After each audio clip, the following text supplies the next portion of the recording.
terakhir yang option itu kita sudah bahas sampai dengan black scholes ya.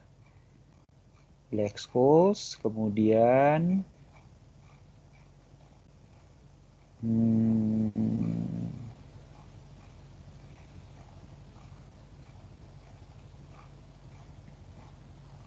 ini adalah black scholes. Saya menganjurkan kalian menggunakan Excel untuk menghitung menggunakan model Black Scholes karena mestinya sih mudah ya menggunakan Excel-nya karena yang kalau di sini yang rumit itu misalkan D1 loan dari S per E ini 5 variabel itu ada semua. Kemudian saya menggunakan Excel dan memasukkan rumus ini untuk menghitung berapa nilai C-nya. Ini adalah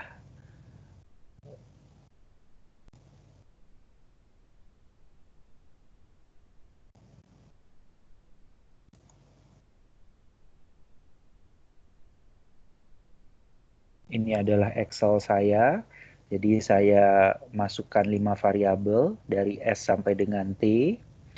T ini satuannya adalah dalam tahun, R dalam persen, kemudian risikonya itu dihitung dalam satuan varians, kemudian S adalah harga saham dan E adalah exercise price.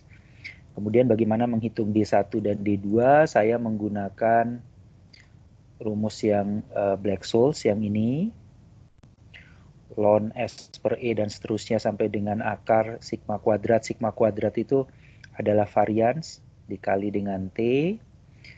Kalau kalian lihat di sini rumusnya saya ambil inputannya dari 5 variabel itu. Kemudian D2 sama, saya juga masukkan dari rumus D1 dikurangi akar dari sigma kuadrat per T. Kemudian ketika masuk menghitung C, saya memerlukan data ND1 dan ND2. Itu adalah luas wilayah di bawah kurva distribusi normal. Nah, yang di Excel, setelah dapat D1, D2, saya hitung ND1 dan ND2. ND1 menggunakan fungsi normal distribution. Karena dia adalah luas di bawah kurva distribusi normal, ada salah satu fungsi di Excel untuk menghitung luas wilayah itu. Nama fungsinya adalah normal distribution, normdis. Untuk ND1 berarti distribusi normal di bawah kurva dari minus tak hingga sampai dengan 0,3742. Ini yang masuk nih ya. B7 adalah 0,3742. Sementara ND2-nya adalah normal distribution untuk 0,1527. D2-nya 0,1527. Dapatlah ND1 dan ND2. ND1 itu adalah ND1 itu adalah deltanya. ND1 adalah deltanya. Kemudian nanti Guru sama present value saya jelaskan lanjutannya karena dari catatan kita yang sebelumnya kalian tahu bahwa delta di binomial itu adalah ya ini ya. Delta di binomial adalah ND1 di Black Scholes. Itu kenapa di sini deltanya 0,645 langsung dapat dari ND1. Artinya yang kita beli adalah 0,6459 lembar saham. Kalau kalian masih ingat, delta itu kan berapa jumlah lembar saham. Ini deltanya setengah, artinya kita beli setengah lembar saham. Berarti kalau ND satunya 0,6459, kita beli 0,6459 lembar saham. Kemudian call-nya dihitung dari kembali rumus Black-Scholes.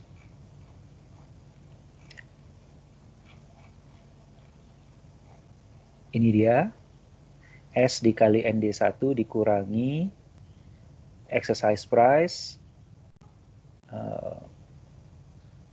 antilen E pangkat minus RT dikali ND2. Dapatlah nilai call-nya 5, bisa dihitung nilai call-nya. Nah, ini kemudian saya coba di example 22.4 untuk memeriksa benar atau tidak rumus ini. Stock price-nya 50. Saya masukkan 50. Kemudian exercise price-nya 49. Kemudian di sini disebutkan, mana yang bicara variance ya? Nah, ini dia. Variance-nya 0,09 per tahun. Variance itu dihitung kalau kalian punya data harga saham, maka variance itu menghitung fluktuasi perubahan harga saham. Ketika kalian belajar statistik, kalian belajar bagaimana menghitung variance. Datanya adalah data perubahan harga. Jadi selama 1 tahun, perubahan harga dari saham setelah dihitung 0,09 itu yang dimasukkan sebagai angka variance 0,09. Kemudian risk free rate-nya di sini tingkat bunganya continuously compounded 7%. Itu yang kita masukkan sebagai R. Kemudian T-nya 199 hari. Karena satuan T adalah tahun, maka 199 hari ini sama dengan 199 per 365 tahun. Dapatlah 0,545. Setelah saya masukkan, maka akan langsung bisa dihitung berapa D1, D2-nya. Saya cek, D1-nya 0,3742, D2-nya 1527. Ini dia, sampai dengan tahap ini rumus yang saya buat benar. Kemudian ND1 dan ND2-nya saya juga cek.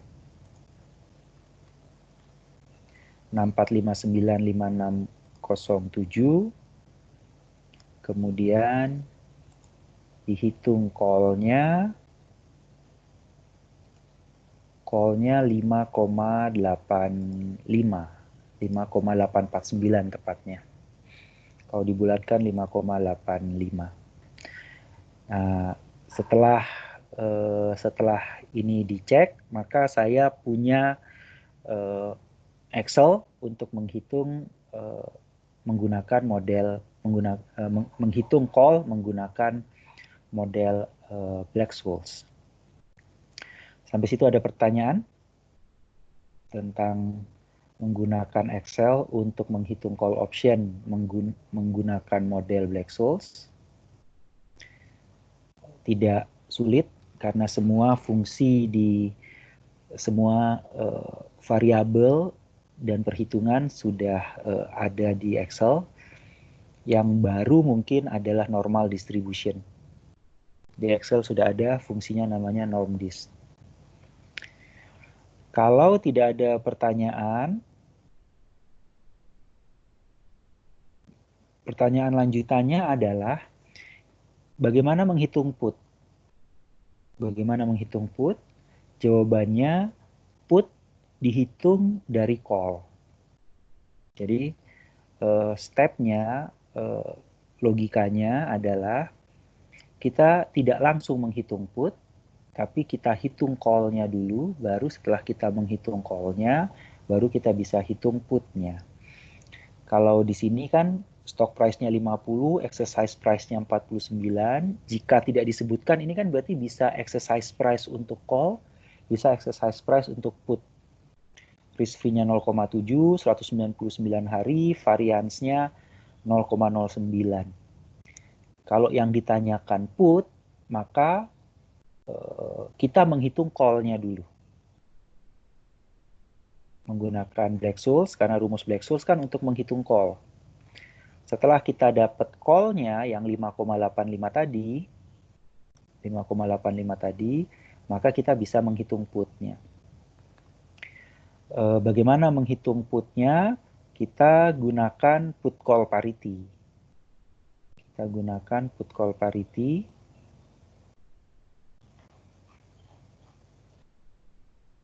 Yang sudah kita pelajari sebelumnya. Untuk mengingatkan, put call parity itu adalah gambar dua strategi yang memberikan hasil sama. Di awal kita sudah belajar ada dua strategi. Ini dia. Membeli saham dan membeli put. Kombinasinya adalah ini. Membeli call dan membeli zero coupon bond. Kombinasinya adalah ini. Sehingga kalau kita lihat, strategi pertama, beli saham dan beli put, itu akan menghasilkan payoff yang sama dengan membeli call dan membeli zero coupon bond. Ini adalah payoff di T1. Sehingga berapa yang kita keluarkan di T0 adalah harga saham di T0 ditambah dengan harga put di T0 sama dengan harga call di T0 ditambah dengan present value dari coupon bond, zero coupon bond, present value dari obligasi yang sama dengan present value dari exercise price. Dari put call parity kita dapat persamaan ini.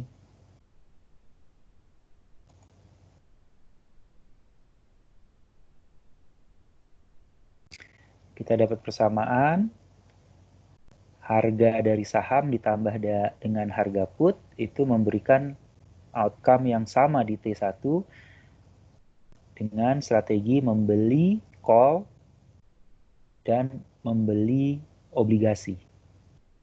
Membeli obligasi senilai exercise price. Sehingga di T0 kita menghitung present value dari exercise price-nya. Sehingga kalau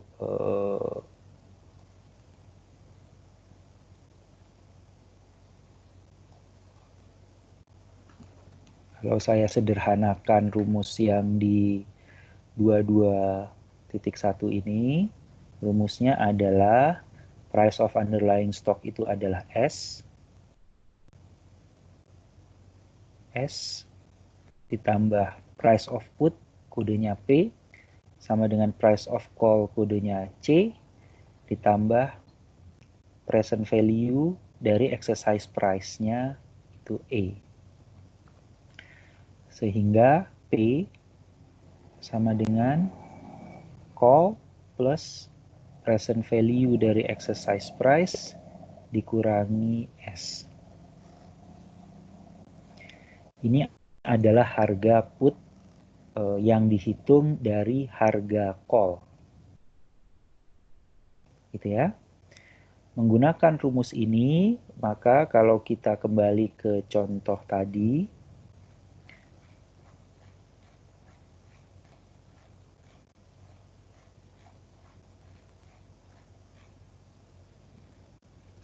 berapa harga put jika harga saham sekarang 50, exercise price 49, risk free-nya 0,07 atau 7%.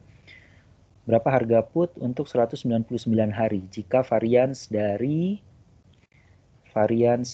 saham 0,09 atau 9% per tahun. Caranya adalah kita hitung call-nya menggunakan Black-Scholes. Dapat call-nya 5,85. Kemudian dari rumus ini, kita bisa menghitung P sama dengan C ditambah present value dari exercise dikurangi dengan S. C-nya adalah 5,85, kita udah hitung. S-nya tadi sudah diketahui dari soal, 50. Kemudian present value dari exercise. Present value dari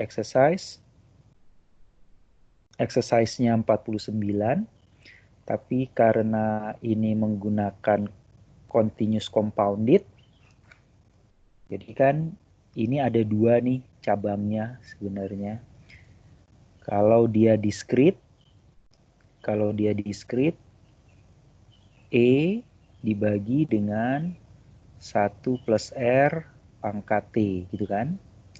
Tapi kalau dia continuous, maka dia E dibagi dengan E pangkat RT, atau sama dengan E dikali dengan E pangkat minus RT. T ini dalam tahun ya. T dalam tahun. Jadi notasinya T-nya besar. Ya. Black-Scholes kan continuous. Jadi diasumsikan semua pergerakan harga saham itu bisa terjadi setiap saat. Tidak hanya satu periode, 1 tahun.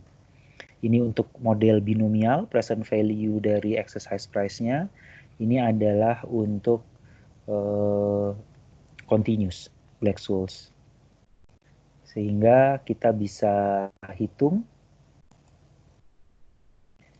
jika E-nya 49, maka 49 pangkat 49 dikali dengan E pangkat RT. E pangkat minus RT. Ini ya, ada minusnya. E pangkat minus RT, R-nya 7%, T-nya 0,545, maka present value dari 49 ini kita dapat 47,1652. Put-nya C ditambah present value dari E, C-nya 5,85, ditambah present value dari E 47,1652, dikurangi S 50. Dapatlah put-nya 301. Sehingga pertanyaannya, berapa harga dari put jika harga sahamnya 50, exercise price-nya 49, variansnya 9%, R-nya 7%, waktunya untuk 199 hari, jawabannya adalah 3,01. Dengan kata lain, menggunakan put call parity, kita bisa menghitung harga put menggunakan harga call. Sampai situ ada pertanyaan atau tidak?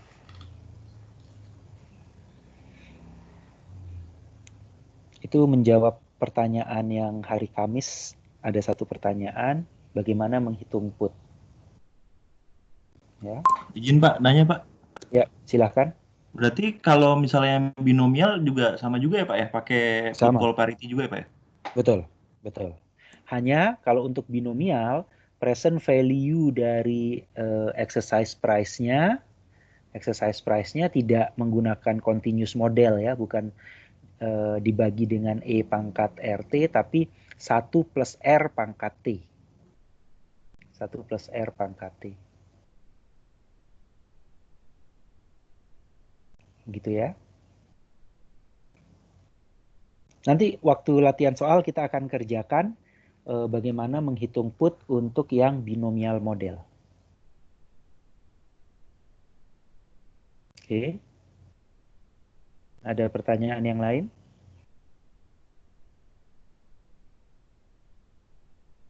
Oke. Kalau tidak, pengembangan juga dari Black-Scholes adalah dividen. Karena model yang di awal, Black-Scholes yang kita pelajari itu adalah mengasumsikan selama 199 hari itu tidak ada pembagian dividen. Jika ada pembagian dividen selama periode call atau put tersebut, akan ada perubahan di rumus. Kenapa?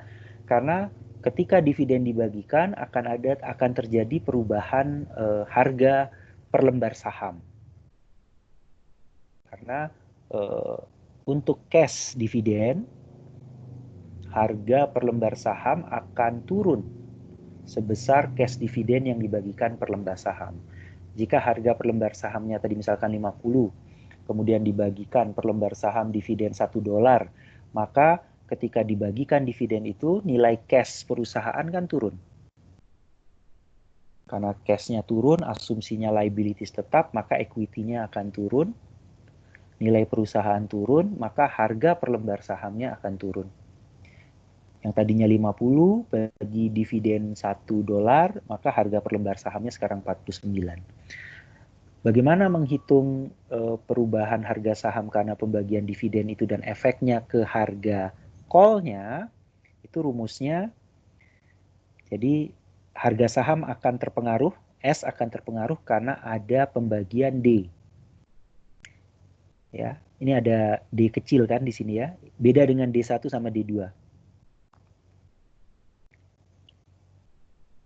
Nah, D ini adalah continuous compounded dividend yield. Jadi dividend yield itu didefinisikan dengan dividen dibagi dengan harga per lembar saham sebelum dibagikan. Jadi kalau tadi dibagikan 1 harga per lembar sahamnya 50, berarti berapa dividen yieldnya? 1/50 gitu ya. 1/50 itu berarti 20% ya, 2% ya.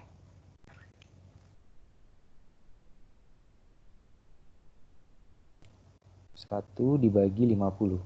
Ya, 2%.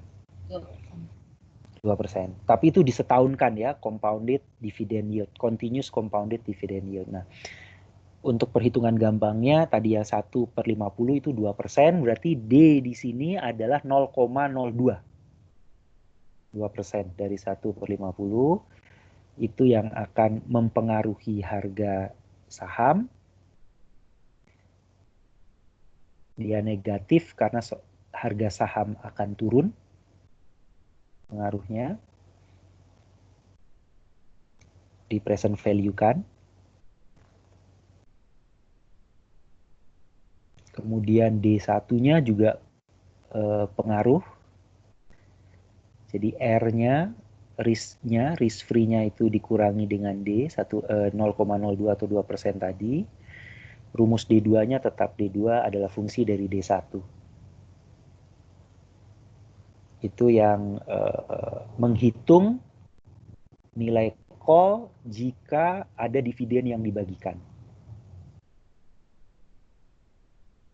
Jadi kalian tahu sekarang logikanya mengapa ada adjustment seperti ini tadi, karena dividen itu akan mengurangi harga saham sehingga nilai call-nya juga akan berubah. Itu kenapa rumusnya beda jadinya. Ada faktor harga saham dikali dengan E minus DT ini ya. Oke. Begitu juga dengan put call parity kalau ada dividen. Kalau tadi rumusnya adalah S plus P sama dengan C tambah present value dari E. Ini agak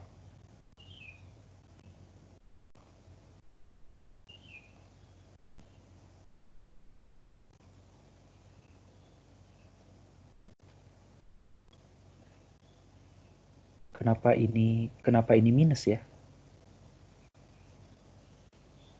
Salah nih mestinya nih. Kan harusnya S plus P sama dengan C ditambah present value E ini kan. Ini harusnya plus nih. Ini bukan minus tapi ini plus nih.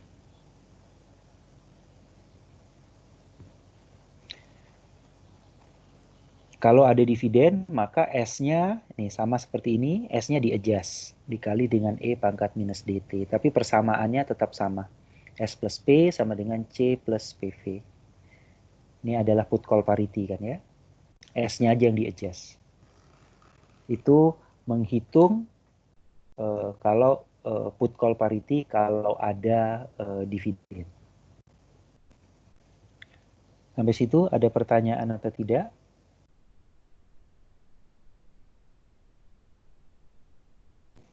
Jelas ya bagaimana menghitung put? Bagaimana menghitung put? Menggunakan konsep put call parity, put dihitung dari call. Oke. Kalau tidak ada pertanyaan, kita lanjut ke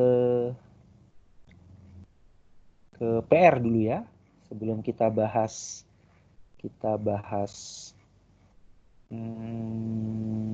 stok dan bonds. Menggunakan konsep option. Kita bahas PR.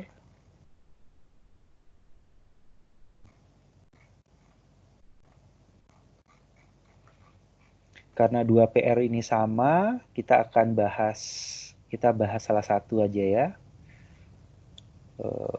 Kalian ingin bahas yang mana nih? Yang nomor 4 aja ya, agak beda ya. Iya, nomor 4 aja. Nomor 4 aja ya, oke. Nomor 4. Saya minta tolong ke Dewanti, bantu saya ya. Iya Pak Dewanti. Dewanti ya, oke. Ya. Sekarang harga sahamnya berapa Dewanti? Harga sahamnya 80 Bapak. Berapa? 80. 80 ya. Harga sahamnya 80. Kemudian bisa berubah menjadi berapa? Bisa ke 96 sama 74. 96, 74. Ini binomial sehingga saya tahu bahwa di T1 dia bisa cuma 2 pilihan. Nah, kemudian call-nya exercise price-nya di berapa? 70. Sorry. Kita ini ya. Saya kebiasaan dari kuliah exercise price-nya X padahal kita pakai E aja ya. Exercise price-nya di berapa? 70. 70 ya. Kalau exercise price-nya di 70, maka ketika harga sahamnya 96, call-nya di exercise atau tidak? Apa? Di exercise? Iya. Di exercise. Kenapa di exercise? Soalnya harga sahamnya masih lebih besar daripada harga exercise, jadi itu menguntungkan. Oke. Menguntungkan. Berapa besar keuntungannya? 26. 26. Sementara kalau harganya 74, Masih exercise juga. masih di exercise juga karena Lebih besar daripada masih menguntungkan. exercise price-nya. Berapa besar keuntungannya? 4. Oke. Kemudian tujuan kita yang berikutnya ngapain Dewanti? Nyari deltanya Bapak. Deltanya, delta dari call-nya berapa? 22 22, sementara delta dari sahamnya? sama 22. 22? Iya. Oke. Berarti berapa lembar saham yang kita beli? Cukup 1. 1. Kenapa 1? Soalnya deltanya udah sama Pak, jadi nggak perlu Deltanya persamaan sama, lagi. 22 per 22 sama dengan 1 ya. Iya. Delta call, ingat ya rumusnya ya, delta call per delta saham ya. Iya. Sehingga 1. Oke. Kalau sama, step berikutnya apa? Ini utangnya, nyari utang. Berapa utang yang kita harus bayar di akhir? Berapa nilainya?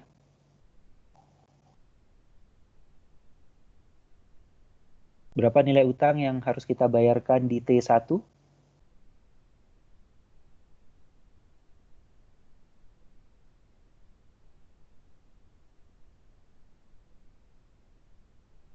Dewanti? Iya, Bapak, internet 70 Bapak utangnya. 70 utangnya ya. Bentar, ini di T0-nya, ini di T1-nya. Exercise price-nya di 70. Oke. Ini berarti kurangi 70, kurangi 70. Ini hasilnya 26, ini hasilnya 4. 4. Sama ya udah ya antara call Iya. dengan sahamnya ya. Oke. Sehingga step berikutnya yang kita hitung adalah Ya. Present value dari utangnya, Bapak. present value dari utangnya. 70 dibagi dengan 1 plus 5% pangkat 1. pangkat 1. Sehingga harga berapa yang kita bayarkan di T0 untuk pembelian saham?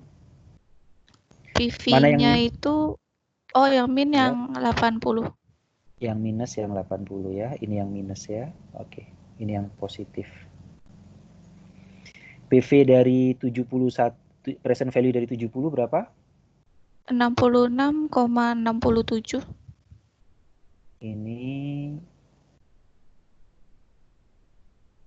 66, ini aja ya, 66,67. Oke. Berarti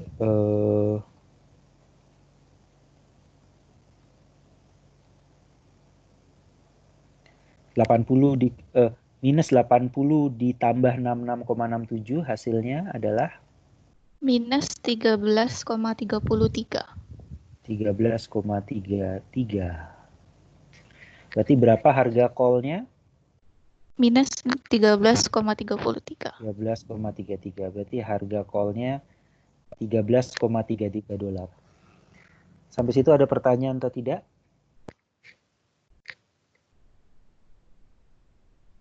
Mudah ya. Terakhir buat Dewanti pertanyaannya, berapa put untuk kasus ini?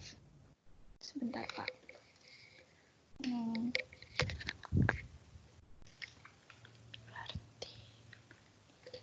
Rumusnya ini kan ya?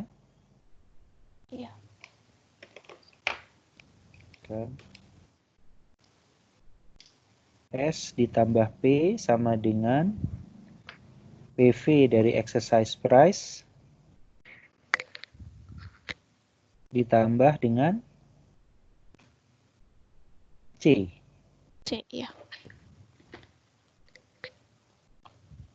Oh, C ditambah PV. Oke, sama aja ketukar. Berarti P sama dengan PV dari E tambah C dikurangi S, gitu kan ya? S, iya. Present value dari exercise price-nya berapa? 70. 70 per di present value kan? 1 plus tambah 5%. 5% pangkat 1. Ditambah call-nya Call-nya 13,33. 13,33, S-nya 80. S-nya 80.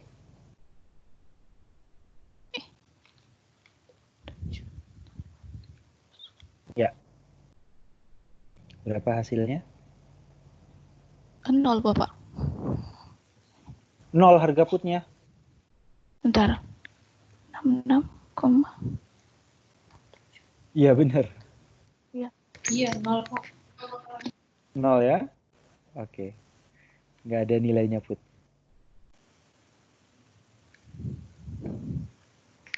Kalau dicontohin. Ada pertanyaan?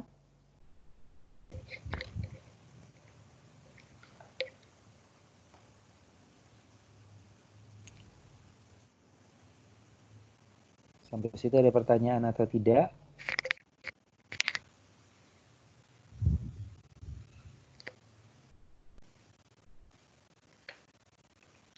Ini karena antara present value dari borrowing-nya sama dengan present value dari exercise price ya, sama-sama 70 ya. Kalau berbeda, ini pasti ada nilainya.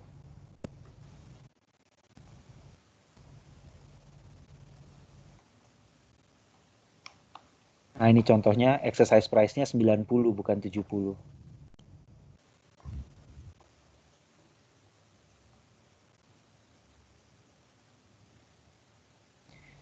Ada pertanyaan sampai situ?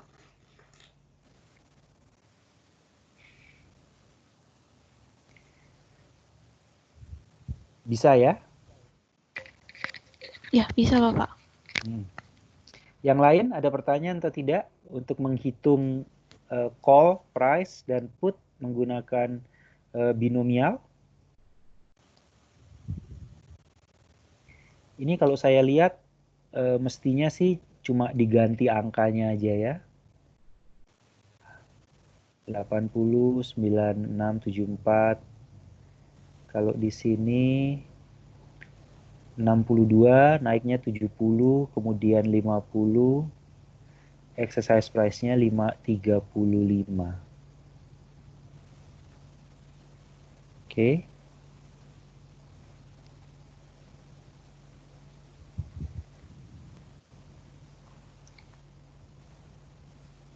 Ada pertanyaan dari PR? Semuanya bisa mengerjakan PR-nya? Berarti kalian mengerjakannya semua 4 kali ya, binomial itu ya. Karena 4 ada AB, 5 ada AB ya. Iya, Pak. Ya, oke. Untuk referensi yang lain, 4A berapa kalian dapat call-nya? 4A tadi adalah 13,33 ya? Iya, Pak. Ya, 13,33. 33. Kemudian yang B, kalian dapat berapa? 2,597. 2,59. 2,597. Iya. 2,597, 2,60 ya berarti ya? Iya, dibulatkan. Kan pembulatannya 2,59, 2,6. Kemudian yang lain sama jawabannya 2,6 untuk 4B. Ada yang Sama, berbeda? Pak. Kalau dibulatin Sama ya? Sama Pak. Sama ya, oke. Kalian bisa lihat jika exercise, kalau di sini kan exercise price-nya 70, jika exercise price-nya naik dari 70 ke 90, maka harga call-nya akan turun. Itu sesuai dengan prediksi yang kita sudah diskusikan. Kenaikan harga exercise price akan membuat harga call akan semakin kecil, gitu ya. Negatif. Masih ingat kan ya kemarin ya? Gambar plus minus itu loh. Iya, Yang kita bahas. masih, Pak. Ya. Oke. Iya. Nah, kemudian yang 5, jawabannya berapa ini? Berapa harga call jika exercise price-nya 35? 28,67, Pak. 28,67. Yang lain? sama, Pak. Sama ya? Sama ya, 28,67. B-nya? 7,19. 7,19. 19. Ada pertanyaan?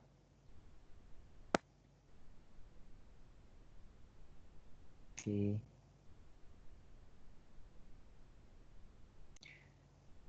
Kita kerjakan sama-sama yang ini ya. Kita kerjakan sama-sama yang ini. Put call parity, satu aja yang nomor 6.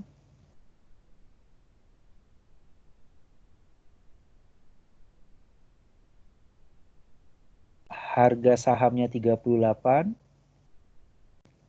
Call option, exercise price-nya 40 itu 3,8, 3 bulan.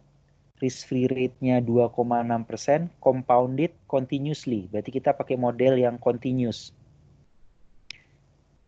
Berapa harga? Kalau yang ini kan, yield table-nya 5% untuk 1 tahun. Jadi dia 1 periode saja. Sementara yang ini adalah compounded continuously. Berarti kita menggunakan model Black-Scholes ini. Berapa harga put-nya? Ya. Kalau kita gunakan ini, S ditambah P sama dengan C ditambah present value dari exercise price-nya. Harga sahamnya berapa?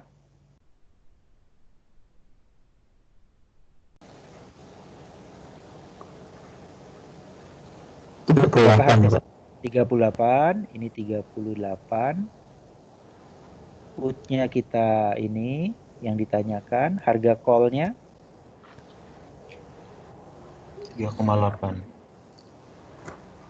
3,8 ditambah present value dari exercise price-nya berapa tadi?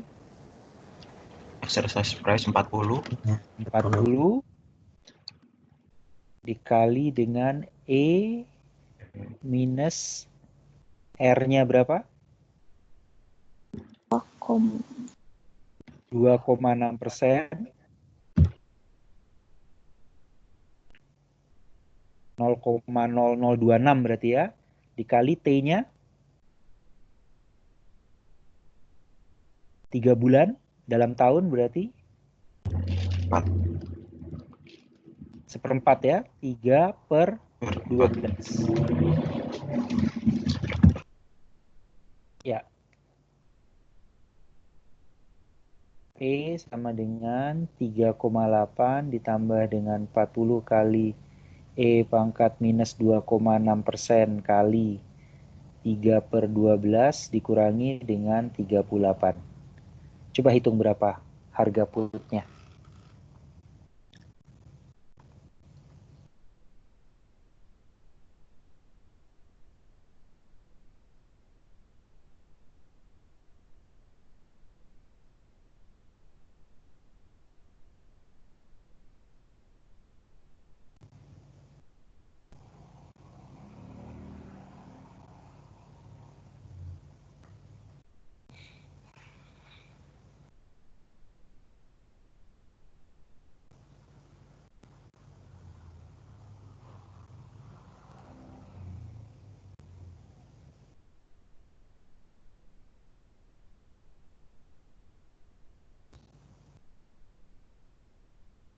Ada yang sudah dapat?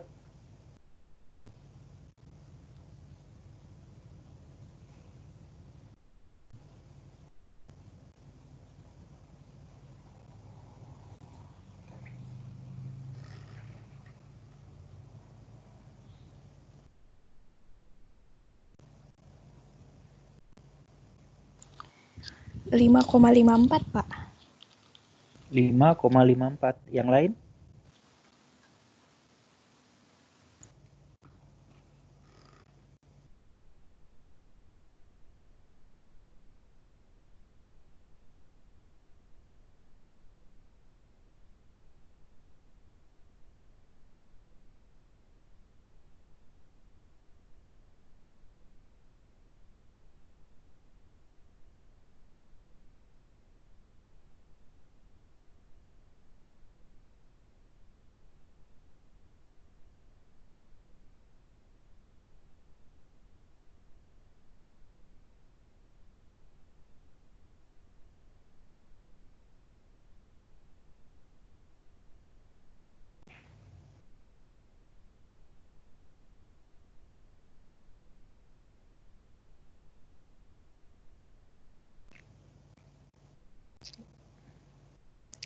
Yang lain sama? Sama, Pak. Kali Sama, Pak. 3,5.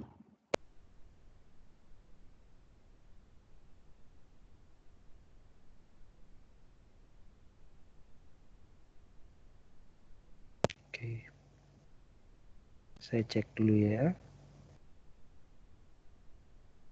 E pangkat minus 2, sorry.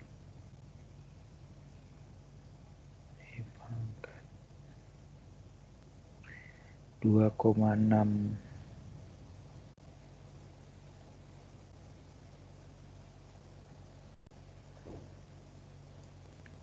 2,6% kali seperempatnya 0,25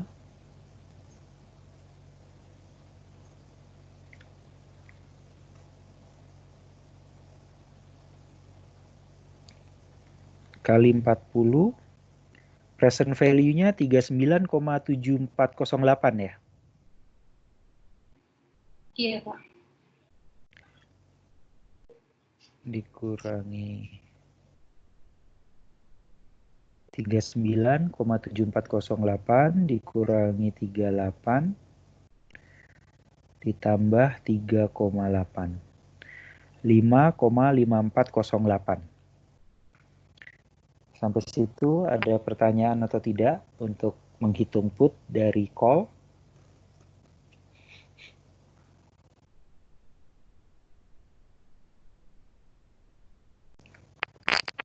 Oke.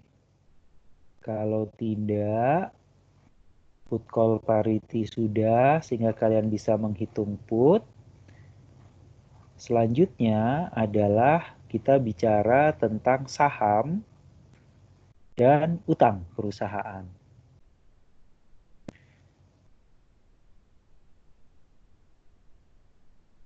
Kalau kita menghitung, kalau kalian kan selama ini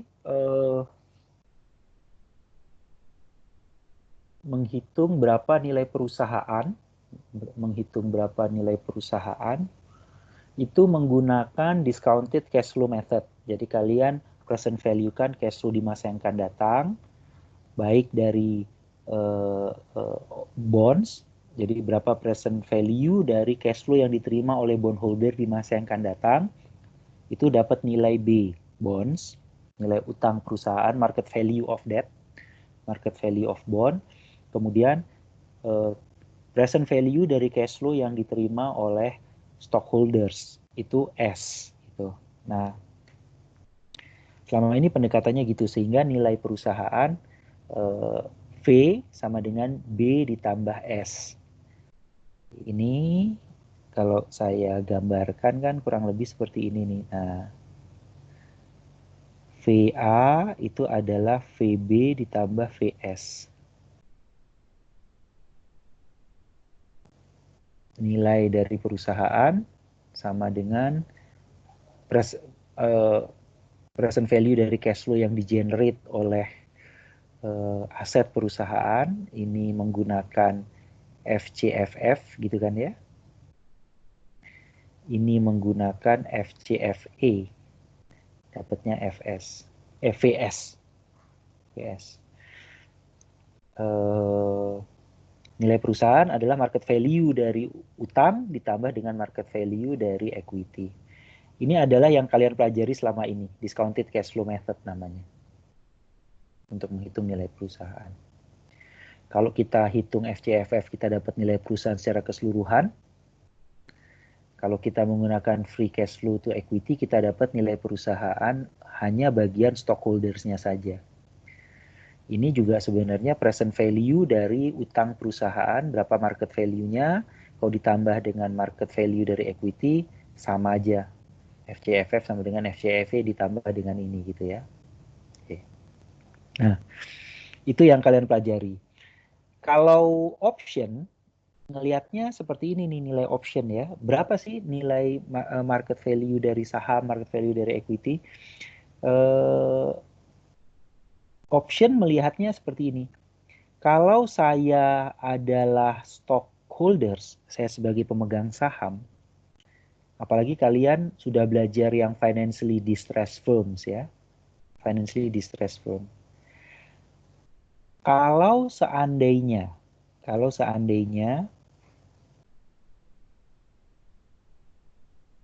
kewajiban yang harus dibayarkan oleh perusahaan kepada pemberi utang nilainya 800, maka jika perusahaan cash flow-nya di bawah 800, maka cash flow yang 800 ini atau di bawah 800 ini akan dibayarkan kepada bondholder dulu atau pemberi utang dulu sebelum pemegang saham menerima dividen. Kenapa? Karena berdasarkan aturan yang harus dipenuhi kewajibannya terlebih dahulu adalah kewajiban kepada pemberi utang. Baru kalau ada sisanya akan dibagikan ke dalam bentuk dividen. Itu kenapa kalau ada kewajiban untuk membayarkan kepada pemberi utang sebesar 800, artinya selama cash flow-nya di bawah 800, stockholders tidak akan dapat apa-apa. Tapi kalau cash flow perusahaan nilainya di atas 800, 1000, 1200 gitu kan ya, 1300, maka yang dibayarkan kepada pemberi utang maksimum cuma 800. Sisanya bisa dibagikan kepada pemegang saham. Itu kenapa 800 ini menjadi titik yang menentukan apakah pemegang saham akan memperoleh dividen atau tidak. Di bawah 800 nggak dapat apa-apa, nggak dapat dividen, itu kenapa 0 nilainya. Di atas 800, maka semua sisanya, 800 dibagikan kepada pemberi utang, sisanya itu akan dibagikan dalam bentuk dividen. Semakin banyak sisanya, semakin banyak cash flow yang diperoleh oleh stockholders. Kalau kalian lihat, stockholders itu memiliki karakteristik call option. Kalau dilihat dari gambarnya ya. Kalian masih ingat kan ya, gambar call option kan datar, terus naik dari kiri bawah ke kanan atas. Gitu.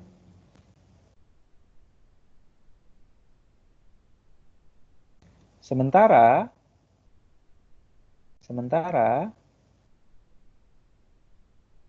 kalau bondholders maksimum yang dia terima adalah 800. Karena kewajiban perusahaan kepada bondholder adalah 800, berarti maksimum yang dia terima 800. Kalau nilai cash flow-nya di bawah 800, maka yang berhak menerima pertama adalah bondholder, bukan stockholders. Tapi yang diterima oleh bondholder lebih kecil dari 800. Kalau cash flow-nya cuma tersedia 700, ya yang diterima bondholder ya hanya 700. Kalau cash flow-nya tersedia 500, ya berarti hanya 500 yang diterima. Kalau cash flow-nya 0, ya bondholder nggak dapat apa-apa. Dilihat dari gambarnya, dilihat dari gambar ini. Kalau tadi, ini kan, ini adalah posisi dari long call atau buy call, gitu ya.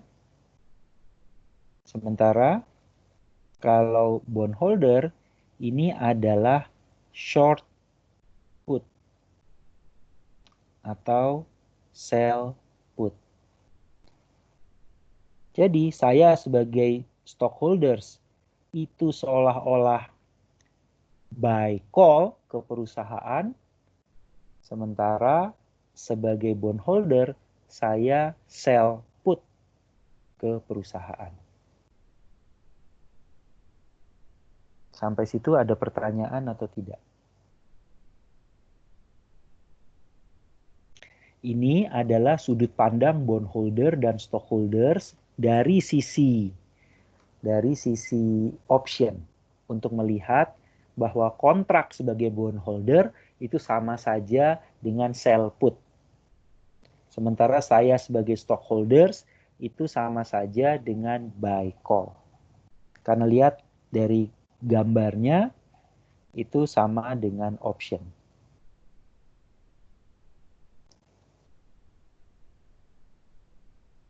Habis itu ada pertanyaan atau tidak?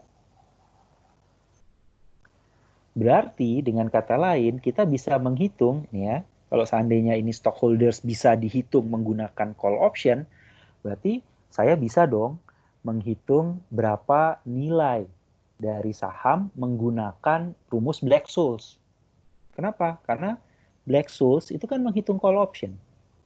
Kalau dia menghitung call option berarti menghitung harga saham, menghitung market value dari equity bisa menggunakan pendekatan Black-Scholes gitu ya. Nah, itu yang dijelaskan di bagian berikutnya. Contohnya yang ini ya, merger and diversification. Aplikasi option untuk transaksi keuangan. Contohnya merger dan diversification. Kalau merger, kalian menghitung sinergi dan segala macam gitu ya. Nah, ini pendekatannya agak berbeda nih untuk menghitung nilai perusahaan dan menghitung merger. Jadi, bandingkan bagaimana kalian menghitung nilai perusahaan, nilai sahamnya, market value of equity sebelumnya, dan bagaimana menghitung merger sebelumnya menggunakan discounted cash flow dengan menggunakan teori option. Oke. Ini contohnya. Menghitung nilai perusahaan. Menghitung nilai perusahaan. Ada perusahaan Sunshine Swimwear, market value dari asetnya 30 juta. 30 juta. Bagaimana menghitung market value dari aset? Market value dari aset ini menggunakan free cash flow to the firm, FCFF. Ya. Present value dari semua cash flow yang diperoleh perusahaan di masa akan datang di present value kan.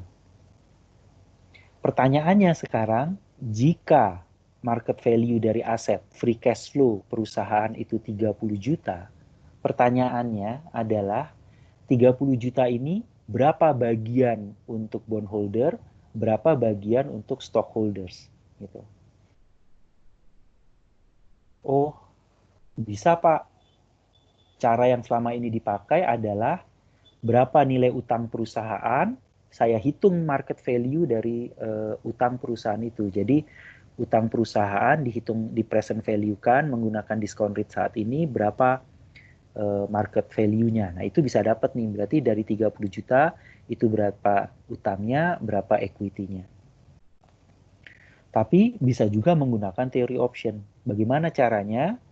Kita lihat misalkan di sini market value asetnya 30 juta, face value dari discount pure discount debt 12 juta. Apa maksudnya face value pure discount debt? Itu adalah semua utang diasumsikan berdiri sendiri-sendiri. Contohnya gini ya. Saya punya utang yang jatuh tempo 2 tahun lagi. Nilai utangnya 100, kuponnya 10%. Berarti cash flow-nya saya akan bayar bunga 10, nilainya kan 100, kemudian kuponnya 10%. Berarti saya akan bayar kupon 10% dari 100, 10, di akhir saya bayar 100 gitu. Ini kan di treat atau diperlakukan sebagai satu obligasi, satu bonds. Kalau pure discount debt itu ini dianggap 3 utang yang berbeda. Kenapa bisa berbeda? Karena saya punya satu utang yang akan jatuh tempo 1 tahun lagi yang besarnya 10. Utang kedua adalah saya punya utang yang akan jatuh tempo 2 tahun lagi yang nilainya 10. Dan saya punya utang yang ketiga jatuh tempo 2 tahun lagi nilainya 100. Kalau saya memperlakukan ini sebagai satu utang, saya akan menghitung present value dari 3 cash flow ini jadi satu. Berapa present value-nya, gitu kan? Sementara kalau pure discount debt itu saya hitung satu-satu nih karena saya memperlakukan ini sebagai 3 utang yang berbeda. Jadi present value-nya ada 3. Itu yang namanya face value of pure discount debt. Jadi ada 3 utang yang berbeda. Bukan 1. Jelas ya? Oke. Itu adalah diskon utang yang saya miliki. Jadi nilai perusahaan, free cash flow to the firm-nya, nilai market value asetnya 30 juta. Kemudian saya hitung pure discount debt-nya, face value-nya 12 juta nih. Ini kok digabung-gabung semuanya, di present value kan itu nilainya 12 juta. Sudah? Utang yang 12 juta ini akan jatuh tempo 3 tahun lagi. Ini bisa beda-beda nih. Nanti kita bisa weighted memberikan bobot kalau seandainya punya utang yang berbeda-beda. Nanti kita akan belajar sendiri bagaimana memberikan bobot. Ada topik yang namanya duration nanti kita akan bicara. Nah, kemudian standar deviasi dari aset return itu 50%. Jadi cash flow FCFF itu kalau dilihat fluktuasinya itu standar deviasinya 50%. Ini standar deviasi ya, bukan varians. Pertanyaannya berapa S, berapa B? Berapa market value dari equity, berapa market value dari utang? Kita gunakan Black-Scholes. Kalau kita menggunakan Black-Scholes, ya, masih ingat ya tadi, itu kenapa saya menyarankan kalian untuk membuat Excel-nya Black-Scholes. Market value aset 30 juta. Ini sama dengan nilai saham S di rumus Black-Scholes. Ya, makanya market value dari aset itu sama dengan nilai S. Kemudian exercise price adalah future value dari utang. Di sini 12.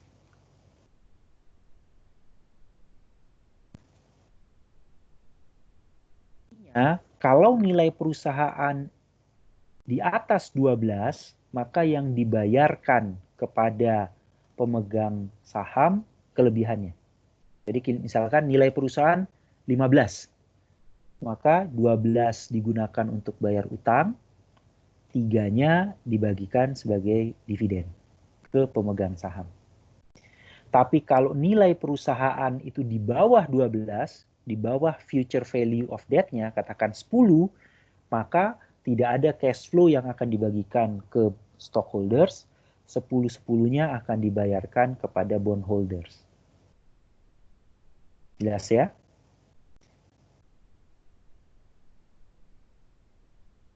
Debt maturity-nya 3 tahun lagi. Berarti T-nya 3 nih. T-nya 3.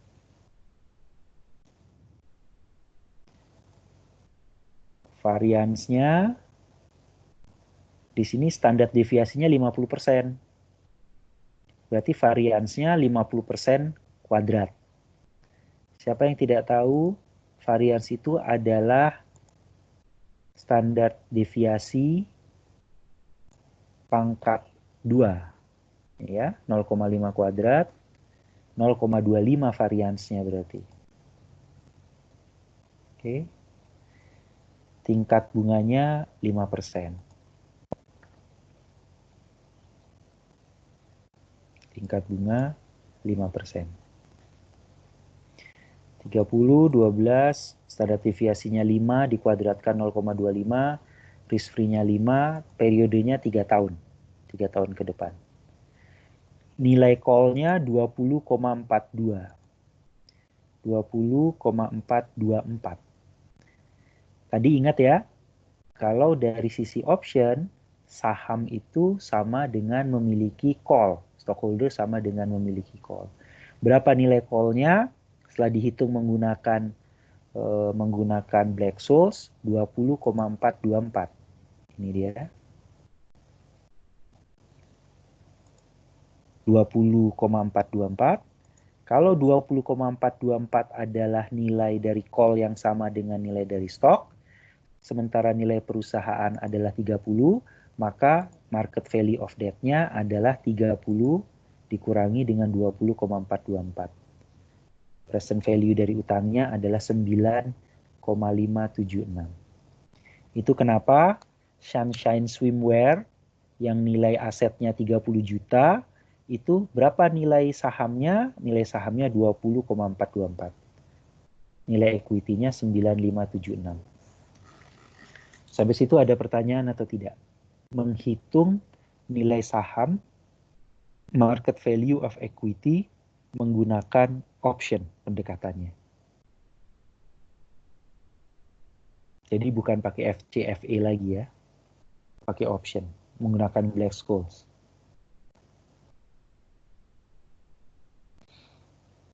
Kalau tidak, menggunakan cara yang sama, Polar Winter Wear. Jadi kalau Sunshine itu jual baju renang, Polar itu baju musim dingin.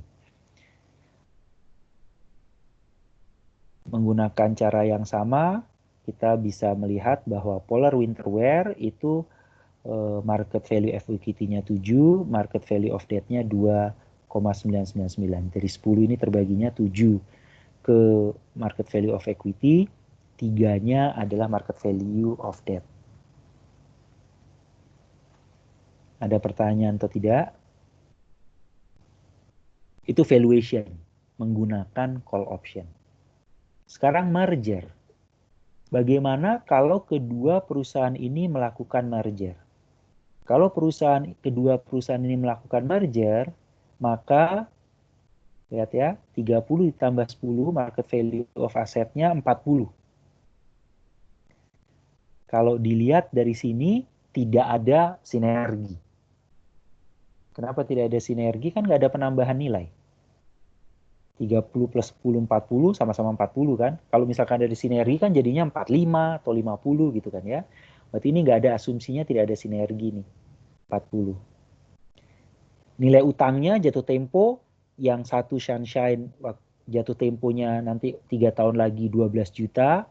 Yang Polar 3 tahun lagi jatuh temponya 4 juta. Berarti 3 tahun lagi jatuh temponya 16 juta. Hanya bedanya cash flow perusahaan, ingat ya, market value of asset return standard deviation kan bicara dari free cash flow to the firm. Cash flow perusahaan, kalau hanya memegang Sunshine, maka fluktuasinya itu akan untung ketika musim panas, akan rugi ketika musim dingin. Sementara kalau winter wear, Polar Winter Wear itu akan untung musim dingin, rugi di musim panas. Karena produknya akan terjual lebih sedikit di musim panas. Itu kenapa kalau berdiri sendiri-sendiri, return dari asetnya, cash flow dari asetnya itu standar deviasinya 50% dan 60%. Tapi begitu digabung, cash flow-nya lebih stabil. Artinya musim panas dan musim dingin, cash flow perusahaan akan saling mengoffset, akan saling menambah, gitu ya. Itu kenapa standar deviasi asetnya lebih kecil 40 karena cash flow-nya lebih stabil. Itu cerita di balik merger ini. Tidak ada yang berbeda dari 3 faktor yang lain, hanya penambahan. Tapi utamanya adalah cash flow perusahaan lebih stabil setelah melakukan merger dan akuisisi. Itu kenapa standar deviasinya turun jadi 40%. Sehingga kalau kita masukkan ke rumus Black-Scholes, ini nilainya 40, nilainya ini 16, gabungan dua-duanya 16. Standar deviasinya yang tadinya 0,5 dan 0,6 jadi hanya 0,4. R-nya sama, masih 5%. Kemudian T-nya sama, masih 3 tahun. Kita lihat market value of equity-nya menjadi 26646. 26646, market value debt-nya 13354. 13.354. Oke. Kemudian apa yang bisa dipelajari dari kasus merger dan akuisisi ini? Coba lihat, kalau kita gabungkan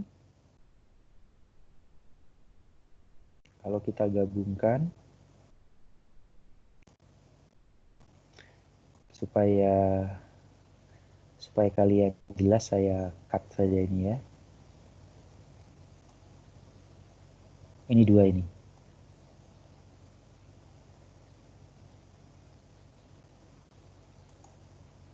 Ini saya gabung.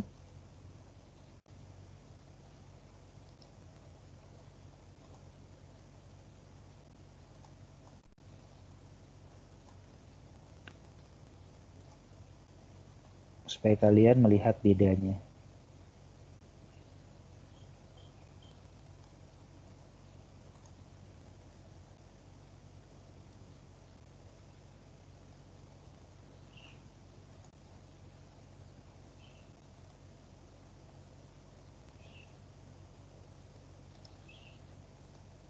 Ini setelah digabung. Ya. Jadi ini adalah nilai perusahaan setelah digabung. Jadi ini Sunshine digabung dengan Polar, melakukan merger dan akuisisi. Kalau kita jumlahkan 2424 ditambah dengan 7001, nilainya adalah 27.425 ya.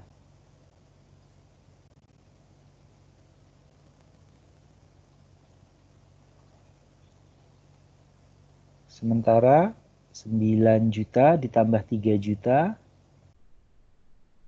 12.575. Ini kondisi sebelum merger. Ini kondisi sesudah merger. Jadi kalau kita lihat market value equity yang tadinya jika dia berdiri sendiri-sendiri nilainya 27.425, setelah digabung menjadi 26.646.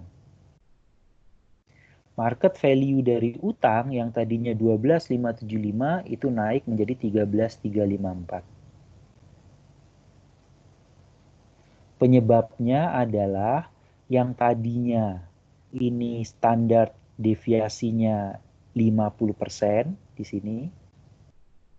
Ini standar deviasinya 60%, berubah menjadi standar deviasinya di sini 40%. Perusahaan lebih stabil sekarang cash flow-nya. Pertanyaannya, kenapa cash flow yang lebih stabil, yang tadinya 50-60% menjadi 40% setelah digabung, itu menyebabkan nilai equity yang gabungannya tadi misalkan sendiri-sendiri 27425, sekarang menjadi 26646. Pertanyaan mendasarnya adalah, mengapa cash flow yang semakin stabil itu merugikan pemegang saham? Ada yang bisa jawab nggak?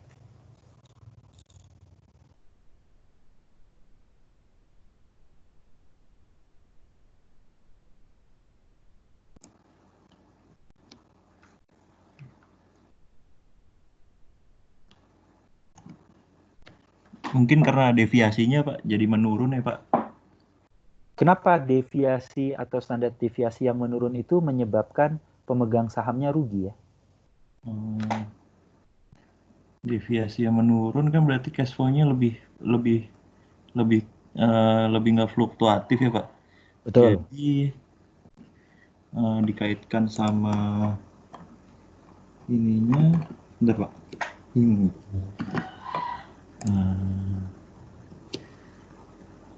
Tadi bentar. Sebentar.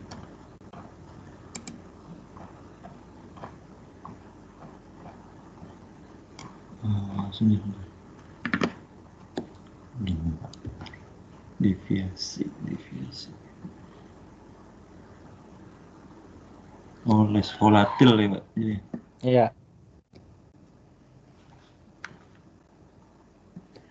karena less volatil berarti kalau volatilitas menurun berarti call option-nya menurun, berarti nilai utangnya kalau karena dia volatilitasnya menurun berarti harusnya optionnya naik.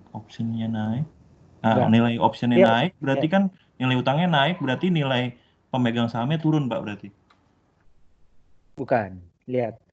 Stock volatility positif loh. Artinya makin dia ini makin berfluktuasi, call option-nya semakin tinggi nilainya. Iya. Iya benar.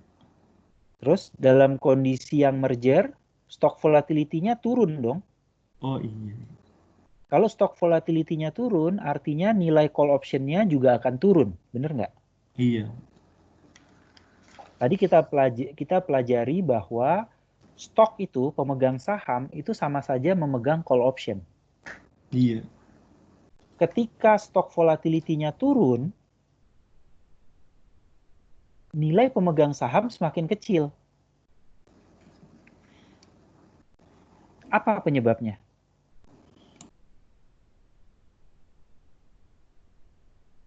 Masih ingat gambar ini ya? Kan kalau di sini gambarnya ini yang merah makin volatile nih. Yang biru tidak volatile. Makin stabil cash flow-nya.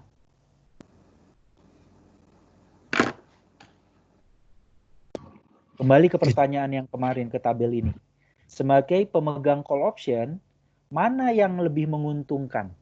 Makin fluktuatif atau semakin stabil yang lebih menguntungkan? Fluktuatif. Semakin fluktuatif, gitu kan ya.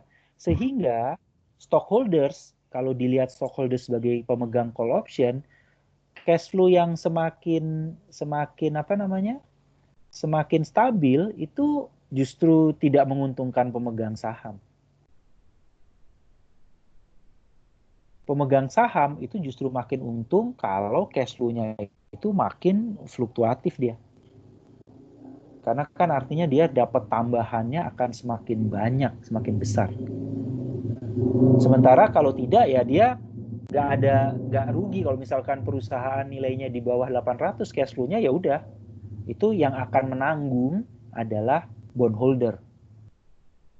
Stockholders hanya menunggu jika cash flow-nya tinggi. Maka dia akan dapat pembayaran dividen yang tinggi. Tapi kalau semakin stabil, itu artinya dividen yang dibayarkan nggak begitu tinggi lagi kalau dia naiknya ya. Itu kenapa kalau menurut perhitungan ini,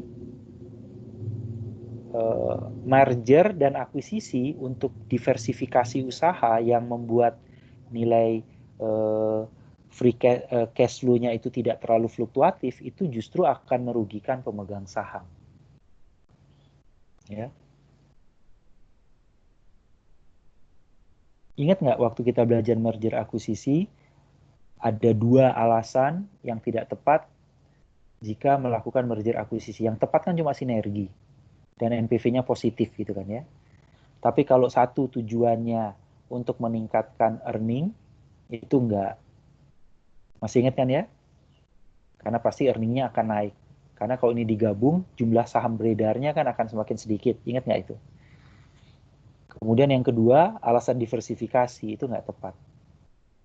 Alasan diversifikasi merugikan pemegang saham. Satu, karena jauh lebih murah atau lebih mudah pemegang saham untuk melakukan diversifikasi sendiri. Bukan perusahaan yang melakukan akuisisi, tapi cukup portofolio diversifikasinya dilakukan di level investor. Dan yang kedua alasannya ini nih, kalau melakukan diversifikasi maka risiko perusahaan akan semakin kecil dengan melakukan diversifikasi. Risiko perusahaan yang semakin kecil itu justru akan merugikan stockholders. Kenapa? Karena kalau dari teori option, stockholders itu sama saja dengan pemegang call option. Pemegang call option akan semakin diuntungkan jika fluktuasi harga atau fluktuasi cash flow itu tinggi. Kalau untung dia untung sekali, kalau rugi ya dia lepas perusahaan. Dia nggak rugi apa-apa ya, rugi yang sebesar investasi sekarang yang dia miliki gitu. Oke. Sampai situ ada pertanyaan atau tidak? Untuk yang kasus ini ya, merger dan akuisisi, tapi dilihat dari sisi option.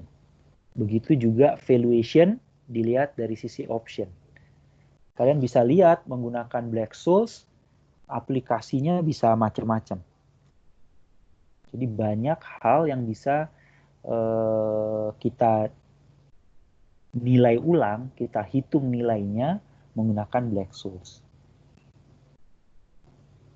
Oke. Sampai situ ada pertanyaan atau tidak?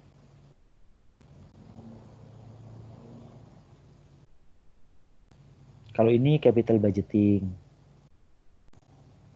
Sama, kalian bisa menggunakan tadi Excel kalian untuk melakukan perhitungan.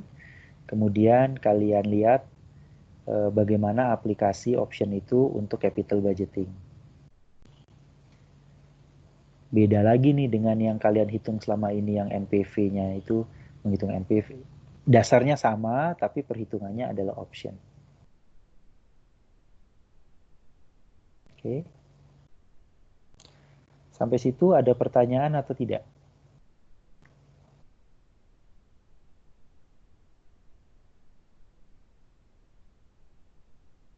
Tidak ada?